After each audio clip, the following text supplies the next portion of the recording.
Bonjour à tous et bienvenue dans cette vidéo où je vais vous expliquer en détail deux trades que j'ai pris cette semaine. Donc on est mi-décembre 2022. Donc deux trades que j'ai pris sur le S&P. Donc tout d'abord, comme on voit à l'écran en weekly, on voit que on a une belle résistance oblique qui a fait résistance à 4 reprises et qui a tendance à bien vouloir faire repartir le cours à la baisse. Et cette résistance peut remettre un petit peu en cause toute la belle montée qu'on a eue ces dernières semaines. Alors pour l'instant, les moyennes mobiles à 50 et 100 ne se sont pas recroisées à la baisse. Donc voilà, c'est un petit peu, on a un petit peu le cul entre deux chaises quand on arrive à cet endroit-là.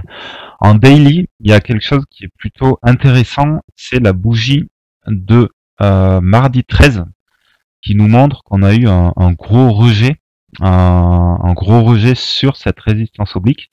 Et du coup, c'est pour ça que moi, ce début de semaine, j'ai préféré privilégier les shorts plutôt que les achats par rapport à cette bougie qu'on a eu le mardi 13.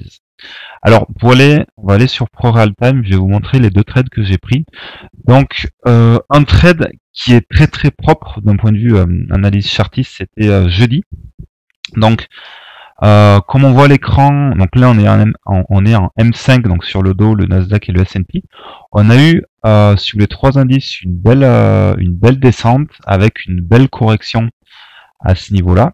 Et donc on retrouve cette figure chartiste, donc une espèce de drapeau sur les trois indices. Donc moi ce que j'ai fait, alors moi je trade essentiellement le S&P, parce qu'il est plus calme que les autres. Donc moi ce que j'ai fait, j'ai attendu une consolidation qu'on a eu ici, et j'ai vendu, alors je privilégie les ventes, j'ai vendu la première touche du pivot H4 de 13h de jeudi. Donc j'ai vendu exactement à 13h40, hop, on va mettre une petite flèche, j'ai vendu très exactement à 13h40, donc 7. Voilà, dès que le cours est passé, est venu toucher le pivot H4, c'était la première touche, et ça pouvait que inciter à vouloir vendre. En parallèle de ça, on avait un contact avec la moyenne mobile 50 en M5, qui là aussi ne pouvait que venir à rabattre le cours vers le bas. En parallèle de ça, vous l'avez peut-être vu, on avait aussi une divergence sur le stochastique, c'est-à-dire que le stochastique a tendance à descendre à ce niveau-là, alors que le cours, lui, a tendance à vouloir monter. Donc là, on a vraiment une zone de convergence où on a donc la première touche du pivot H4, la première touche sur la moyenne mobile qui descend, qui est bien orientée à la baisse, une divergence stochastique, et en parallèle de ça, on avait, alors je sais pas si on va le voir ici, voilà, on avait vraiment une zone de polarité avec ce niveau-là, donc le plus bas précédent, qui est grosso modo au même niveau que l'endroit que j'ai vendu ici. Donc là, on avait vraiment un point de vente idéal. Alors, par rapport au RR, donc moi, je mets DSL de 3 points et je coupe 70% de la position dès que j'arrive au RR de 2, donc 6 points, et je passe BE dès que j'arrive au RR de 2. Donc pour faire simple, hop, voilà. Moi, j'ai vendu donc grosso modo à ce niveau-là, on prend un peu de spread, on est là. Voilà, donc ça a merguezé 5-10 minutes, et ensuite le cours est vraiment parti à la baisse. Moi je suis passé BE et j'ai sorti 70% de ma position ici, sur la bougie de 14h05, à la clôture de la bougie de 14h05, et j'ai laissé courir le reste. Et le reste, je l'ai coupé, donc évidemment avant l'Open US, pour pas venir se faire stopper avec la volatilité de l'Open. Moi, j'ai coupé la fin de mon trade à ce niveau-là, parce qu'on avait un potentiel retournement. Donc j'ai coupé mon trade à ce niveau-là, et au final, ça me fait un RR qui est plutôt bien, parce que je risque 3 points, et au final, j'en gagne à peu près 17. En sachant que j'ai coupé les 2 tiers de ma position au RR de 6. Donc pour ce premier trade qui est plutôt propre et qui est parfaitement dans ma méthode. Et maintenant je vais vous montrer un deuxième trade que j'ai pris donc ce vendredi à 13h05. Alors hop, que j'ai pris à 13h05. Et ce qui est plutôt bien, c'est que on a l'impression que c'est le même trade qu'on vient de voir à l'instant. Hop. Sauf qu'il est beaucoup moins propre d'un point de vue chartiste. Alors, donc voilà, en weekly, en daily, on est toujours dans une tendance baissière.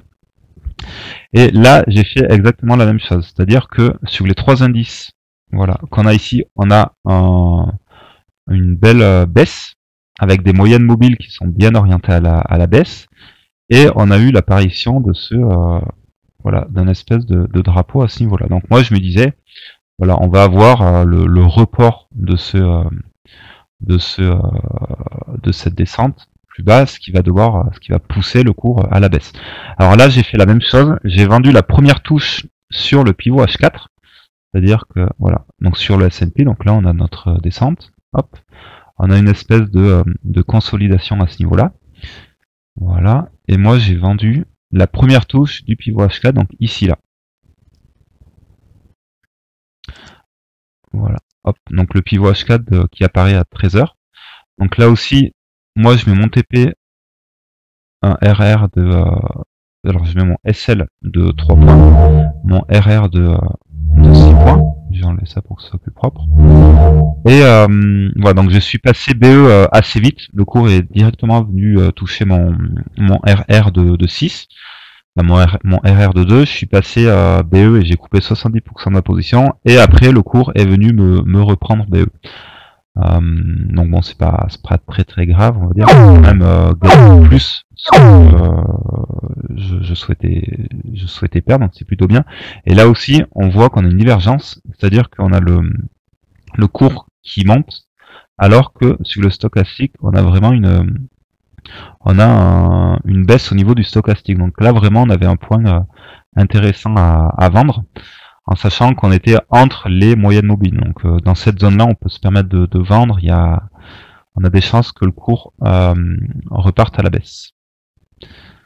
Donc voilà deux trades que j'ai pris cette semaine, qui sont quasiment similaires, avec un qui a plutôt bien marché, qui est assez propre d'un point de vue chartiste, et l'autre qui est à peu près la même configuration, mais qui a pas continué le mouvement comme j'aurais espéré. Par contre, ce qui est intéressant sur ce trade-là, c'est que le fait d'avoir un SL assez court me permet de passer BE assez vite lorsque j'atteins mon RR de 2. Donc même si mon plan n'est pas vraiment...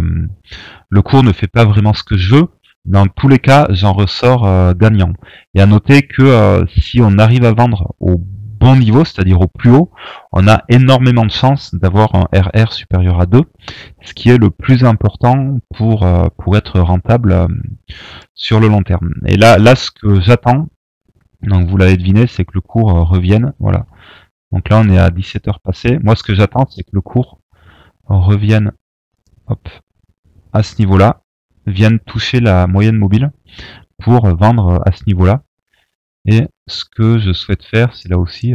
alors, je vais attendre des divergences en centiques ou en 5 minutes sur le stochastique ou sur le RSI. Et là, voilà, le cours peut très bien venir toucher le pivot H4. Alors, sur le S&P, sur le Nasdaq, à ce niveau-là, et sur le dos à ce niveau-là, et peut très bien venir retoucher la S1J. Et dans ce cas-là, ça me fait un RR qui est toujours voilà, d'à peu près 3. Donc je serai largement gagnant si le traitement, si le cours remonte au niveau du pivot H4 et que je vends à ce niveau-là. Donc on verra comment ça se passe d'ici là. Du coup, c'était tout pour cette semaine. On se retrouve la semaine prochaine pour d'autres analyses de trade. Et ciao.